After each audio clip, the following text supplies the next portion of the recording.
जय श्री राम। आज मैं शबरी के राम की कथा बताने जा रही हूँ। बात भगवान रामचंद्र जी के जन्म से पहले की है, जब भील आदिवासी कबीले के मुखिया अज के घर बेटी पैदा हुई थी। उसका एक नाम श्रमणा और दूसरा नाम शबरी रखा गया। शबरी की माँ इंदुमती उसे खूब प्यार करती थी। बचपन से ही शबरी पशु पक्षियों की भाषा समझकर उनसे बातें करती और जब शबरी की माँ उसे देखती तो कुछ समझ नहीं पाती थी। कुछ समय के बाद एक पंडित जी ने शबरी के परिवार को बताया कि वो आगे चलकर सन्यासी बन सकती हैं। इस बात का पता चलते ही शबरी के पिता ने उसका रिश्ता तय कर दिया। जैसे ही शादी का दिन नजदीक आया, शबरी के घर वालों ने खूब सारी बकरियां और अन्य जानवर घर के पास लाकर बांध दिए। एक दिन शबरी की माँ जब उनके बाल बना रही थी तो शबरी ने माँ से पूछा, माँ, इतने सारे जानवर हमारे घर क्यों लाए गए हैं? तो माँ ने जवाब दिया, बेटी, तुम्हारा विवाह होने वाला है, इसलिए हम लोगों ने इनका इंतजाम बलि के लिए किया है। तुम्हारी शादी के दिन ही बलि प्रथा होगी और फिर इनसे स्वादिष्ट भोजन बनाकर सबको परोसा जाएगा। यह सुनकर शबरी दुखी हो गई। काफी देर तक शबरी ने उस जानवरों को आजाद करने के बारे में सोचा। सोचते सोचते शबरी के मन में हुआ कि अगर ये जानवर यहाँ नहीं होंगे तो इनकी बलि रुक सकती है। ऐसा नहीं हुआ तो मेरे घर से कहीं चले जाने पर यह बलि रुकेगी। जब मैं ही नहीं रहूंगी तब ना विवाह होगा और ना ही बलि प्रथा से मासूम जानवर भी बच जाएंगे। इसी सोच के साथ जानवरों को रखी गई जगह पर शबरी पहुंची। जहां जानवर रखे थे वहां पर शबरी चली गई। उसने सोचा कि उन्हें खोल देती हूँ, लेकिन वो ऐसा नहीं कर पाई। उसके बाद शबरी जंगल की तरफ भागने लगी। भागते भागते शबरी ऋषि मुख पर्वत पहुंच गई। वहां करीब 10,000 ऋषि रहा करते थे। शबरी को लगा कि वो इसी जंगल में किसी तरह ऋषि मुनियों की सेवा करके अपना जीवन जी लेगी। वो चुपचाप उसी जंगल में एक हिस्से में किसी तरह से रहने लगी। शबरी रोजाना ऋषि मुनियों की झोपड़ी के आगे झाड़ू लगाती, सफाई करती और हवन के लिए लकड़ियां भी लाकर रख देती। ऋषि मुनियों को समझ नहीं आ रहा था कि जंगल में उनके काम अपने आप कैसे हो रहे हैं। एक दिन शबरी को किसी ऋषि ने देख लिया। उसे देखते ही उसका परिचय पूछा। जैसे ही शबरी ने बताया कि वो भील आदिवासी परिवार से संबंध रखती है तो उसे ऋषियों ने खूब डांट लगाई। शबरी को इस बात का बिल्कुल भी पता नहीं था कि उसकी छोटी जाति है और उसे ऋषियों द्वारा जाति की बजाय अपमान सहन करना पड़ेगा। इतना सब होने के बाद भी शबरी हर ऋषि मुनि के दरवाजे पहुंचती और उनके आंगन में झाड़ू लगाकर उनसे गुरु दीक्षा देने के लिए कहती। हर कोई शबरी को उसकी जाति की वजह से अपने आश्रम से भगा देता था। ऐसा होते होते काफी समय बीत गया। उसके बाद शबरी मतंग ऋषि की कुटिया में पहुंची। वहां पहुंचकर मतंग ऋषि को शबरी ने बताया कि वो उनसे गुरु दीक्षा लेना चाहती है। उन्होंने खुशी खुशी उसे अपने गुरुकुल में रहने दिया और भगवान से जुड़ा ज्ञान देते रहे। शबरी ने भी अपने गुरु मतंग ऋषि की सेवा करने में कोई कसर नहीं छोड़ी। वो गुरुकुल के भी सारे काम करती थी। शबरी से खुश होकर मतंग ऋषि ने उसे बेटी मान लिया था। समय के साथ मतंग ऋषि का शरीर बूढ़ा हो गया। उन्होंने एक दिन शबरी को अपने पास बुलाया और कहा, बेटी, मैं अपना देह त्यागना चाह रहा हूँ। बहुत साल हो गए इस शरीर में रहते रहते। शबरी ने दुखी मन से कहा, आपके ही सहारे में इस जंगल में रह पाई हूँ। आप ही चले जाएंगे मुनिवर तो मैं जीकर क्या करूंगी?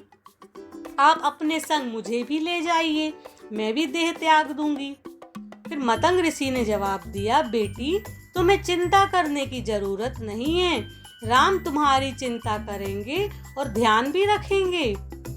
जब सवरी ने राम का नाम सुना तो पूछा, वो कौन है और उन्हें मैं किस तरह से ढूंढूंगी। मतंग ऋषि ने बताया, राम कोई और नहीं भगवान हैं। वो तुम्हारे सारे अच्छे कर्मों का फल देंगे। तुम्हें उन्हें ढूंढने की कोई जरूरत नहीं है। वो एक दिन खुद तुम्हें खोजते हुए इस कुटिया में आएंगे और तुम्हें उनके हाथों ही मोक्ष मिलेगा। तब तक तुम इसी आश्रम में रहो। इतना कहते ही मतंग ऋषि ने अपना शरीर त्याग दिया। सवरी के मन में मतंग ऋषि के जाने के बाद से एक ही बात थी कि भगवान राम स्वयं उससे मिलने आएंगे। वो रोज भगवान राम से मिलने के लिए बाग से अच्छे अच्छे फूल लाकर पूरा आश्रम सजाती और भगवान के लिए बेर तोड़कर लाती। भगवान के लिए बेर चुनते हुए सवरी उन्हें चख लेती थी ताकि भगवान वो सिर्फ मीठे बेर ही दें। रोजाना सवरी इसी तरह भगवान के दर्शन की आस में फूल और बेर इकट्ठा करती रहती थी। इसी तरह इंतजार में कई साल बीत गए। सवरी का शरीर एकदम वृद्ध हो गया, बूढ़ा हो गया। एक दिन आश्रम के पास के ही तालाब में सवरी पानी लेने के लिए गई। तभी पास के ही एक ऋषि ने उसे अछूत कहते हुए वहां से भागने के लिए कहा और एक पत्थर मार दिया। वो पत्थर जब सवरी को लगा तो उसे चोट लगी और खून बहने लगा। बहते हुए खून की एक बूंद उसी तालाब के पानी में गिर गई। तभी पूरा तालाब का पानी खून में बदल गया। ये सब होता देखकर ऋषि ने सवरी को ही डांटा और कहा कि पापिन, तुम्हारे वजह से पूरा पानी खराब हो गया। रोज ऋषि उस पानी को साफ करने के लिए अपनी कई तरह की विद्याओं का इस्तेमाल करते। कई सारे जतन करने के बाद भी कुछ नहीं हुआ। फिर उन्होंने गंगा जैसी कई पवित्र नदियों का जल भी उस तालाब में डाला, फिर भी तालाब का पानी साफ नहीं हो पाया और वो खून जैसा ही रहा। कई सालों तक तालाब के पानी को साफ करने की कोशिश के बाद भी कुछ काम नहीं आया तो ऋषि ने थककर सब कुछ छोड़ दिया।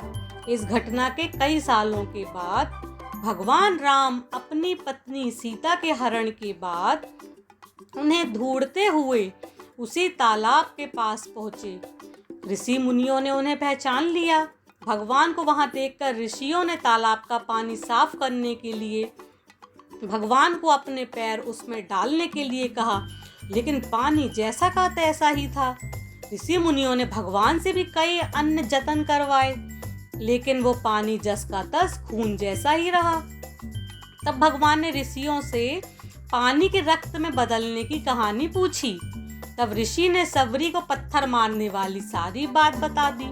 उसके बाद कहा कि वो महिला ही अपवित्र है, छोटी जात की है, इसलिए ये सब हुआ है।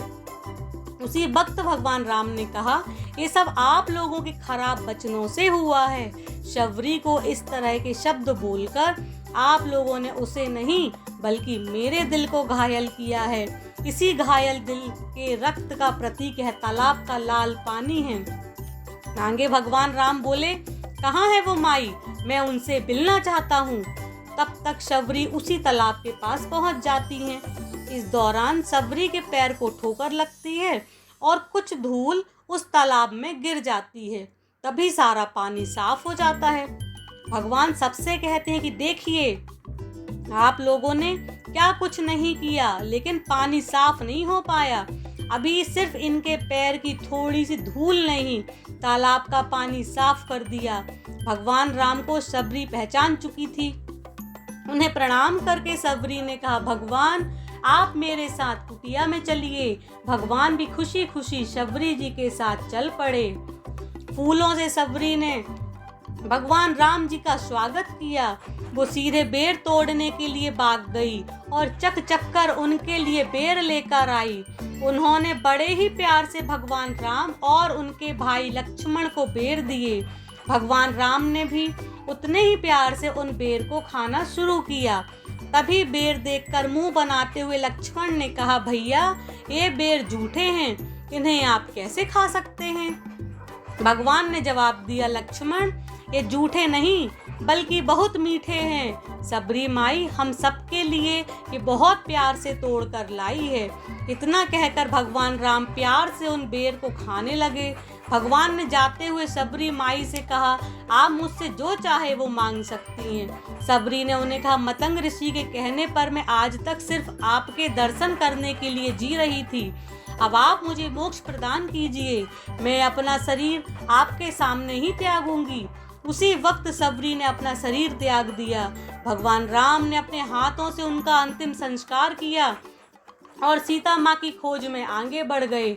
इस तरह से ऋषि मतंग की बात सच साबित हुई और सबरी को भगवान राम के दर्शन भी हुए। तभी से भगवान राम को शबरी के राम भी कहा जाने लगा।